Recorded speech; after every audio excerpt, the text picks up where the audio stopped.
नमस्कार दोस्तों, मेरा नाम राजेंद्र है और आप सबका स्वागत है राजेंद्र स्पीक्स में। आज मैं बहुत ही गंभीर विषय पर बात करने जा रहा हूँ। ये है दहेज प्रथा, जिसके बारे में आप सब जानते हैं। लेकिन ये प्रथा कैसे शुरू हुई और क्या पुराने समय में भी लोग दहेज लेते थे, देते थे, इसके बारे में हम आज बात करेंगे।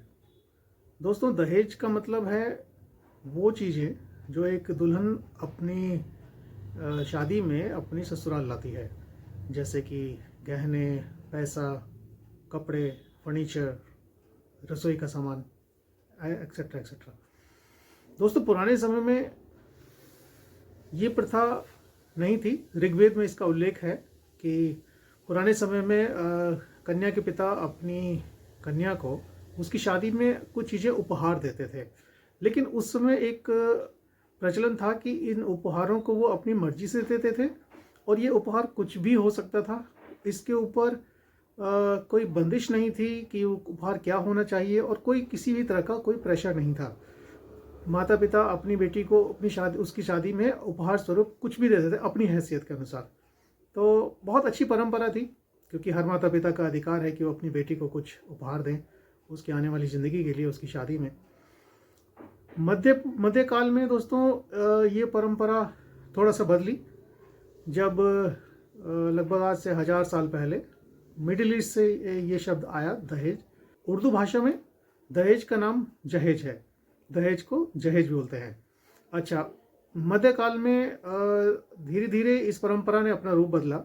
एक स्वस्थ परंपरा से होते हुए ये थोड़ा सा इसका स्वरूप बिगड़ा। उस समय बड़े बड़े राजा महाराजाओं, रजवाड़ों ने अपनी बेटियों की शादियों में बहुत ज़्यादा धन देना शुरू किया। समाज में अपनी प्रतिष्ठा बढ़ाने के लिए, अपना रुतबा दिखाने के लिए उन्होंने बड़े बड़े लाइक गांव, हाथी, घोड़े और बहुत बहुत गहने अपनी बेटियों को देना शुरू किया। उनकी देखा देखी ये प्रथा धीरे धीरे समाज के निचले हिस्से में आई और मध्य वर्ग और निम्न वर्ग ने भी इसको अपनाया। लेकिन क्योंकि उच्च वर्ग में बहुत पैसा उनके पास होता है तो उन्हें कोई समस्या नहीं होती है देने में।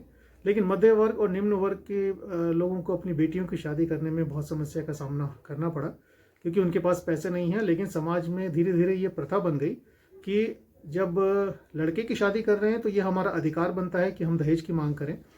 और धीरे धीरे बाद में इसका परिणाम ये हुआ कि जो दहेज माता पिता की मर्जी से, उनकी खुशी से लड़की को दिया जाता था, अब उसको देना उनकी मजबूरी बन गई। वर्तमान समय में हम देख रहे हैं समाज में ये बहुत ज़्यादा विकृत रूप ले चुका है। बहुत ही एक खराब परंपरा ये बन चुकी है आज के समाज में।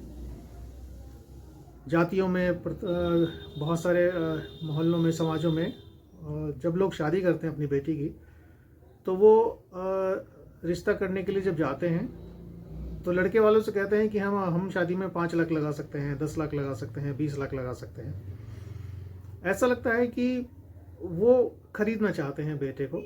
और लड़के वाले बहुत ही अहंकार के साथ कहते हैं कि जी 8 लाख तो अभी बोल के गए हैं, पिछले हफ्ते ही रिश्ता आया था, हम तो 15 लाख से कम अपनी बेटी की शादी नहीं करेंगे। अरे भाई, शादी कर रहे हैं या मजाक कर रहे हैं? लड़की अपने घर से आ रही है, उसके साथ अच्छे संस्कार आ रहे हैं आपके घर में, लेकिन आपको सिर्फ पैसे की ही पड़ी है।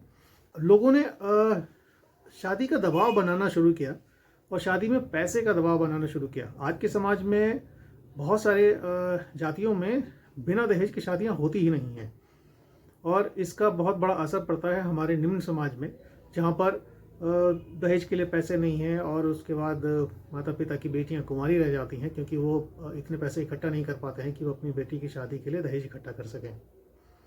दोस्तों, इसका बहुत ही खराब रूप हम देख रहे हैं। समाज में गरीब लोग सारी ज़िंदगी कमाते हैं, पैसा इकट्ठा करते हैं ताकि अपनी बेटी की शादी में उसको दहेज में उसको सामान दिया जा सके। अगर माता पिता अपनी मर्जी से ये सब देते हैं तो अच्छी बात है, कोई दिक्कत नहीं, क्योंकि उनका अधिकार है अपनी बेटी को गिफ्ट देना और उसको उपहार देना, शादी में उसकी ज़िंदगी के लिए कुछ चीज़ें देना। लेकिन जब उन पर ये दबाव बनाया जाता है कि नहीं, हमें कैश चाहिए 10 लाख रुपए या हमें बड़ी गाड़ी चाहिए, ये अनुचित है और ये दहेज है। ये इस प्रथा का दुष्परिणाम है। और जब एक गरीब माता पिता इसको नहीं दे पाते हैं तो फिर लड़के वाले लड़की के ऊपर जुल्म करते हैं, या तो शादियां तोड़ देते हैं। बहुत सारी न्यूज़ हम देखते हैं अखबारों में, समाचार में, टीवी में, या फिर शादी के बाद लड़की को प्रताड़ित किया जाता है, उसको टॉर्चर करते हैं। कई आए दिन हम देखते हैं कि लड़की ने आग लगा ली, वो जल के मर गई, या फिर उसको जहर दे दिया गया, या फिर उसको किसी और तरह से उसको मार दिया गया। अखबारों में आए दिन ऐसे केस आते हैं कि लड़की ने आत्महत्या कर ली या उसकी हत्या हो गई और दहेज का केस था। पुलिस भी जानती है कि आप जानते हैं हमारे देश में हर 90 मिनट में एक महिला का कत्ल होता है या एक महिला मारी जाती है सिर्फ दहेज के कारण, और हर दिन 20 महिलाएं मरती हैं हमारे देश में। ये बहुत ही दुखद बात है, बहुत ही शर्म की बात है हम सब के लिए। वर्तमान समय में ये प्रथा इसलिए भी ज़्यादा उग्र रूप ले चुकी है क्योंकि समाज ने इसको एक प्रथा के रूप में स्वीकार किया है। समाज इसको छोड़ने के लिए तैयार नहीं है। उसका कारण कुछ और भी हैं। देखिए, मैं कोशिश करता हूँ मैं आपको समझा सकूं। 1990 के बाद जब ये हमारी अर्थव्यवस्था खोली गई विश्व के लिए, उस समय बहुत पैसा आया देश में और लोगों ने पैसा कमाना शुरू किया। तो बहुत सारे लोगों के मन में ये लालच भी आया कि जब हमें भी बहुत पैसा चाहिए लेकिन हम कैसे कमाएं, हम कमा नहीं सकते, तो लोगों ने कहा कि ठीक है, हम शादी में दहेज मांगते हैं। और लोगों ने शादी में दहेज की मांग को बहुत बढ़ा दिया। नतीजा ये हुआ कि लोगों को लगने लगा कि कमाने की जरूरत नहीं है, शादी होगी, बहुत सारा पैसा आएगा, फर्नीचर, घर, कपड़े, गहने सब आएंगे और हमारे बेटे की ज़िंदगी अच्छी चल सकती है। तो लालच बढ़ता ही चला गया और आज भी बढ़ता ही जा रहा है। बड़ी बड़ी शादियां होती हैं, बड़े बड़े पंडाल लगाए जाते हैं, बहुत बहुत लाखों रुपए खर्च किए जाते हैं उसमें, साथ में फर्नीचर और गहने और कपड़े और न जाने क्या क्या।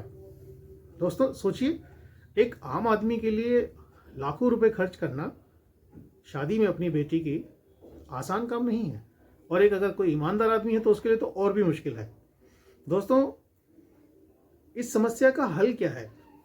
ये समस्या क्या कानून बनाने से हल की जा सकती है? 1961 में एक कानून बनाया गया, दहेज निषेध अधिनियम बनाया गया, और इस कानून के बाद इसमें कहा गया कि दहेज लेना और देना दोनों जुर्म है, दोनों को सजा हो सकती है। लेकिन ये कानून सिर्फ कागजों में ही सिमटा रहा, समाज में इसको स्वीकार नहीं किया और लोगों ने दहेज लेना देना जारी रखा। नतीजा ये हुआ कि ये प्रथा आज भी हमारे समाज में ज्यों की त्यों है। 1998 में जब हिंदू एक्ट आया, हिंदू मैरिज एक्ट, उसमें लड़की को अपने पिता की संपत्ति में बराबर का अधिकार मिला। उस कानून के बाद ये थोड़ा सा फर्क पड़ा है, इसमें समाज में धीरे धीरे से थोड़ी सी जागरूकता आई है दहेज के प्रति। लेकिन आज भी ऐसे लोगों की कोई कमी नहीं है जो अपने लड़के की शादी में तो सीना तान के बोलते हैं कि जी हमें तो 15 लाख चाहिए, हमें 20 लाख चाहिए, क्योंकि हमारा लड़का इतना पढ़ा लिखा है, उतना पढ़ा लिखा है। और लड़की वाले हाथ जोड़ कर कहते हैं कि बाबूजी कम कर लीजिए, हमारी इतनी हैसियत नहीं है कि हम इतने पैसे आपको दे सकें।